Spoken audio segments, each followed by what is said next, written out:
어둠의 숨결에 오신 것을 환영합니다. 여기서는 여러분을 위한 괴담들이 기다리고 있습니다. 고요한 밤, 나무들이 우거진 사이로 달빛이 희미하게 비칠 때 이름들이 속삭이기 시작합니다. 그들은 고통받던 시절의 이유를 찾고 있는 담아많은 영혼들입니다. 밝혀지지 않은 비밀들로 가득한 이야기의 세계에 발을 들여보세요. 이제 여러분의 마음을 정리하고 우리와 함께 이 무서운 순간을 탐험해보세요. 단 이야기는 경이로움과 두려움이 어우러진 여정이 될 것입니다. 죽음과 신비로움이 얽힌 만남을 경험하게 될 것입니다. 여러분은 설명할 수 없는 것들을 맞설 준비가 되어 있나요? 함께 탐험해보세요. 그리고 기억하세요. 어둠 속에는 언제나 기묘한 것들이 도사리고 있습니다. 근 민족 대령절의 손날이 지나갔는데 바로 그 전에 제보 하나가 들어왔습니다. 본인이 제사를 지내지 않는 이유에 대해 메일로 작성해 주셨는데 꼭 설날이 아닌 제사 자체를 절대 지낼 수 없는 섬뜩한 사연이 있더군요. 만약 저도 이런 일을 겪게 되었다면 제사를 안 지낼 수밖에 없을 것 같습니다. 그럼 시작하겠습니다. 제가 초등학교 5학년, 그러니까 12살이 되었을 시기에 말도 안 되는 일을 겪은 적이 있습니다. 부모님과 할머니, 할아버지께 죄송하지만 저희 진의 제사를 지내지 않게 된 이유이기도 합니다. 초등학교 시절의 기억은 가물가물하고 단편적으로 남아있지만 그때 제가 했던 생각과 느꼈던 감정들은 성인이 된 지금도 단 하나도 빠짐없이 기억하고 있습니다. 한창 신학기가 시작되고 새로 만나는 친구들과 어울리며 지내고 있을 때였습니다. 이미 학년에 다닌 친구들도 있었지만 전학 온 친구들도 있었고 그 전에 친하지 않았던 친구들은 처음 만나는 것처럼 새로웠습니다. 새로운 분위기에 적응하고 있을 무리라 너무나도 슬픈 소식이 들렸습니다. 학교에 친구 한 명이 죽었다는 말입니다.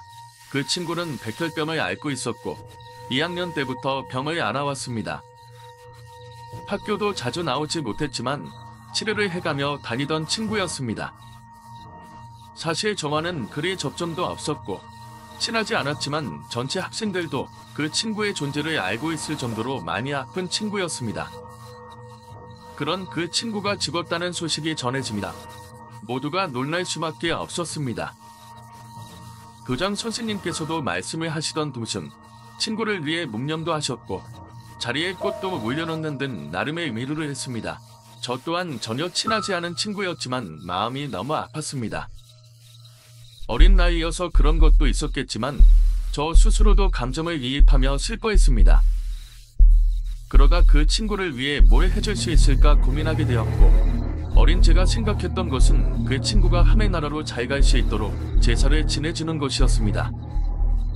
말이 그렇지 제가 하고 싶었던 건 친구의 명복을 빌고 싶었던 거죠. 하지만 제가 살면서 봐왔던 것은 매년 몇 번씩 집에서 지내던 제사였고 그게 산 사람들이 죽은 사람에게 해줄 수 있는 최고의 위로라고 생각했습니다. 그날은 그 친구를 위해 무엇인가 하겠다는 결심을 하고 안방 서랍에 있는 양충과 장 그리고 라이터를 챙겼습니다. 학교가 끝나고 모두가 집으로 갈 시간에 홀로 반에 남아 있었습니다. 뭔가 잘못한 건 아닌데 혹시라도 누가 볼까 싶어 학생들과 선생님이 가실 때까지 기다렸고 그 친구의 반이 자물쇠로 잠겨있는 것을 확인한 후 창문을 열고 안으로 들어갔습니다. 물론 창문도 모두 잠겨있었지만 위아래로 흔들다 보면 틀에서 빠져나올 때가 있었고 이때 창문을 열고 들어가 그 친구의 책상으로 다가갔습니다. 어른들이 하셨던 것처럼 양초를 켜고 향을 피웠으며 두 손을 모아 진심을 담아 친구의 영혼을 달래고 좋은 곳으로 가기를 빌었습니다. 한창 시끄럽던 건물이 고요해지면서 뭔가 알 수 없는 무서움이 생겼고 그대로 집으로 향했습니다. 학교 정문으로 나와 집으로 갈 때 저 스스로에게 대견하다는 생각이 들면서 친구의 명복을 빌었다는 생각에 꽤나 기분이 좋았습니다. 굳이 부모님께 말씀을 드리지 않았지만 자기 전까지 행복감에 젖어 있었죠. 문제는 며칠이 지난 뒤부터 발생했습니다. 악몽을 꾸면서 시달리기 시작했죠.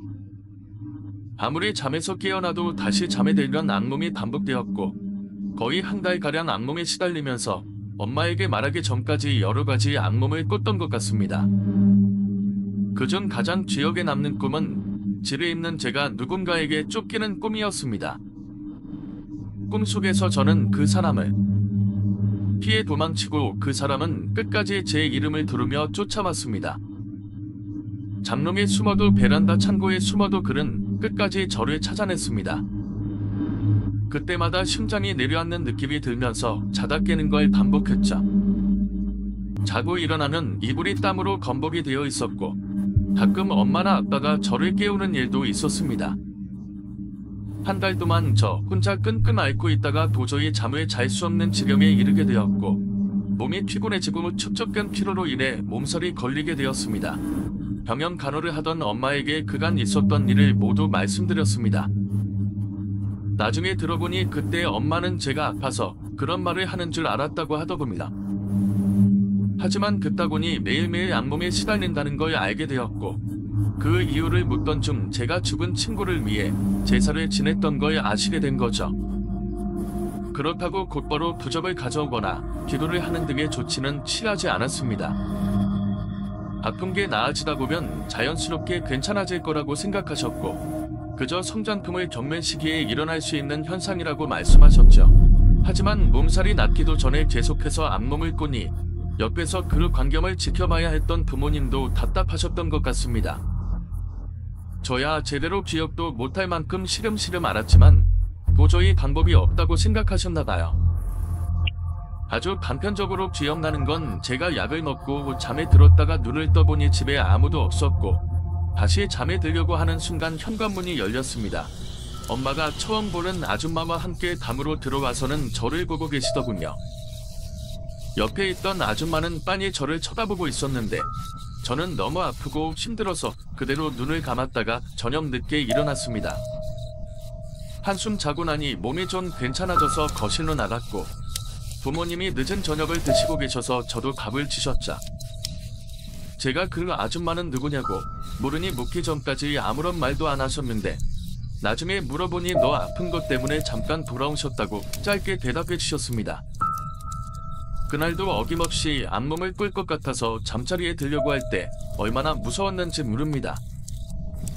하지만 엄마는 전혀 걱정할 거 없고 이미 다 나왔으니까 그냥 자도 된다고만 하셨죠.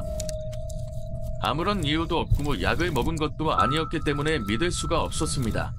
그렇게 잠에 들었다가 아침에 일어났을 때는 정말로 꿈도 꾸지 않았고 몸살 또한 한결 나아져서 그 다음 날까지 쉬었을 때 심심하게 예전 모습을 되찾았습니다. 엄청나게 시달렸지만 또 괜찮아지니 금세 그간 있었던 일을 잊어버렸습니다. 2달 정도가 지났을 때 불현듯 그때가 생각나 다같이 TV를 볼 때 이야기를 꺼냈습니다. 그리고 엄마가 하시는 말이 제가 귀신한테 시달렸던 거라고 하더군요. 그것도 한두 귀신이 아니라 엄청 많은 귀신들한테 말입니다. 그러게 왜 쓸데없이 제사를 지냈냐고 그제서야 늦은 타박을 하셨습니다. 저야 전혀 나쁜 의도는 아니었다고 했지만 한숨을 내쉬는 엄마는 그게 죽은 친구가 아닌 다른 귀신들을 불러들인 거라고 하셨습니다. 그 귀신들 때문에 아픈 거라고 하시죠. 보던 드라마도 잊을 만큼 놀랐는데 자세히 들어보니까 전혀 상관없는 잡기들이 저한테 붙어서 악몽을 꾸고 몸살까지 걸린 거라고 하시더군요. 그래서 함부로 제사를 지내는 것도 안 된다는 말을 뒤에 못이 다칠 정도로 말씀하셨습니다. 당시 저로서는 이게 얼마나 충격적이었던지 매년 하는 제사에도 못 갔고 결국 몇 년이 지나지 않아서 제사도 없애버리는 지경까지 왔습니다. 물론 부모님만 따로 큰 집에 가서 간소하게 진행하긴 했지만 저는 지금도 장례식장에 쉽게 가지 못할 정도로 트라우마로 남아 있습니다. 이야기는 여기까지입니다. 제사 지내는 것은 다양한 의미를 지니고 있지만 결국 귀신을 부르는 것과 관련된 두정적인 경험을 하게 된 것 같습니다. 이 사건 이후로 저는 제사에 대한 생각이 완전히 바뀌었습니다. 불러들이고 귀신을 위로하는 겁니다. 하지만 잘못된 방식으로 제사를 지내게 될 경우 전혀 예상치 못한 귀신을 마주할 수도 있는 거죠. 이 때문에 특정 신을 모시기 위한 미패를 사용하거나 집안 충문을 써서 본인들이 원하는 신을 모시기도 합니다. 그렇지만 어떤 장소에서 제를 지내는 잡기들이 붙을 수도 있을 겁니다. 제사를 잘못 지낼 때는 심한 경우에는 빈이 되기도 한다고 하죠. 다행히 그런 건 없었지만 만약 아무런 준비 없이 제사를 지내고 있었다면 시름시름 앓다가 좋지 못한 결과를 낳았을 수도 있을 테죠. 순수한 마음으로 했던 행동이 이런 결과를 가졌으니까 참 안타깝기도 하네요. 결국 제사와 같은 전통적인 의식은 그 자체로 깊은 의미를 지니고 있지만 그 방식을 잘 이해하고 존중해야 한다는 것을 깨닫게 됩니다. 이 경험을 통해 그저 마음에서 우러나오는 것이 전부가 아니라는 것을 배우게 되었습니다. 무엇보다도 죽은 친구를 위한 진심 어린 마음이었지만 그 방식이 잘못되면 오히려 불행을 초래할 수 있다는 점이 슬프고 아이러니한 일입니다. 앞으로는 더 신중하게 생각하고 행동해야겠다는 다짐을 하게 되었죠.